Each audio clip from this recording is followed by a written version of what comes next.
का स्मरण करते हैं तो इसके साथ ही हमें यूपी में पिछले 24 घंटों में कोरोना से संक्रमित 58 नए मरीज मिले हैं। 49 जिले में ऐसा जहां बीते 24 घंटे में एक भी रोगी नहीं मिला। वहीं श्रावस्ती अब कोरोना मुक्त हो गया है। करीब 11 महीने बाद एक दिन में इतने कम रोगी मिले हैं। मार्च 2020 में जब कोरोना का संक्रमण बढ़ रहा था तब इतने मरीज मिल रहे थे और फिर इसके बाद लगातार रोगियों की संख्या बढ़ती गई। अब वह एक्टिव केस भी 2974 है। वहीं इस दौरान कोरोना से 2 मरीजों की मौत हुई है। अब तक 8704 लोगों की जान यह खतरनाक वायरस ले चुका है। प्रदेश में अब रिकवरी रेट 98% अधिक है।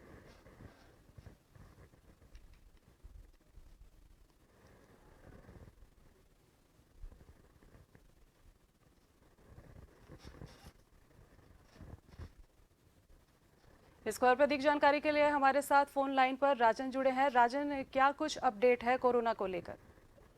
देखिए कृतिका जी, जिस तरह से पहले कोरोना आया था, लोगों के अंदर एक फोबिया हो गया था कि किस तरह से इससे बचा जाए, और खांसी जुकाम होने के बाद भी लोग परेशान हो जाते थे, उनके पास लोग आना जाना बंद कर देते थे। कहीं ना कहीं अब वो चीजें खत्म होते हुए दिखाई दे रही है।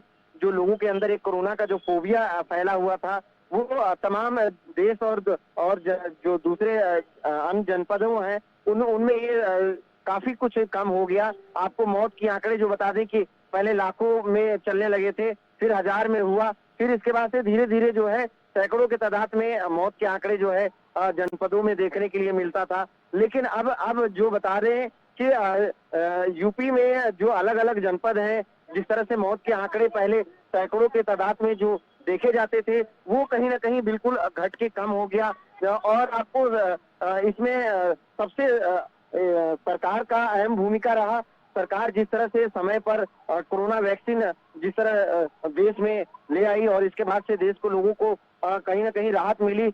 यहाँ आपको यूपी में बता दें, यूपी में जिस तरह से केसेस दिन प्रतिदिन बढ़ रहे थे, उसको देख के पूरे जो है जनपद में एक जिस तरह से कोहराम मचा हुआ था कि कोरोना आ गया, इसका वैक्सीन नहीं आ रहा है, लोग काफी चिंतित थे। लेकिन यूपी सरकार और भारत सरकार ने जिस तरह से कोरोना वैक्सीन लिया है, रिहर्सल शुरू हुई, अब लोगों में वैक्सीनेशन का प्रक्रिया शुरू हो गया। इसके बाद से लोगों को बड़ी राहत मिली और मौत के जो आंकड़े हैं वो यूपी में कहीं कहीं मौत के आंकड़े दिख रहे हैं, और कोरोना से जो पीड़ित जो पहले आते थे वो भी बहुत कम से कम देखे जा रहे हैं। आपका जन टीवी अब मौजूद है टाटा स्काई पर 1185 पर और साथ ही एयरटेल पर 355 पर और इसके अलावा भी सोशल मीडिया और OTT प्लेटफॉर्म पर। देखते रहिए जन टीवी, जन जन की आवाज।